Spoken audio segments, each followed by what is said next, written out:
Well, for more on the next steps in the Proposition 8 case, we are joined by ABC 7 legal analyst Dean Johnson. Yeah, and Dean, both the governor and the state attorney general weighing in on this. It's incredible. Yeah, that's an enormous difference. It's almost a game changer because Judge Walker's main concern here was the public interest.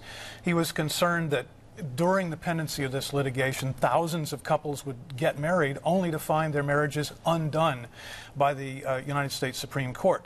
Now, the lawyer for the state of California, Jerry Brown, and the governor said, yes, we realize that's a possibility, but that concern is far outweighed by the individual constitutional rights here and by other considerations of public welfare. So how long, given what the Attorney General and the governor said today, do we expect, particularly the Attorney General being the top law enforcer in the state, how long do we expect the stay to stay in place? I would expect that the stay will be in place for about 7 days, just so that Judge Walker can give the losing side enough time to go to the Ninth Circuit and possibly to the Circuit Justice Anthony Kennedy. Okay, any indications about what might happen at the Ninth?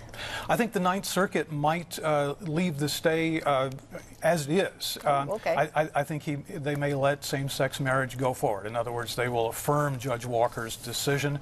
They've had a couple of administrative decisions that say that they believe that same-sex marriage is a constitutional right, and I think they'll act consistently with that decision. Okay, from the Ninth Circuit, then the Circuit Judge Anthony Kennedy. That's the swing vote, as Mark mentioned, on the Supreme Court. Yeah, it's at that point that things get really interesting, because the next step is to go to Anthony Kennedy as what we call the Circuit Justice. And of course, he plays a dual role in this case. He's not only, everyone believes he's going to be the swing vote when it gets to the Supreme Court. He's also the author of the seminal case on gay rights in the Supreme Court, Lawrence versus Texas, from which both sides draw arguments in their favor. So that's a hint as to which way the court might go. Right. The bottom line is the next 7 days or so may very well be a preview of how this entire case will go. So it's going to be very exciting. Boy, interesting indeed. All right. Yeah. Thanks very much, Dean Johnson, legal analyst.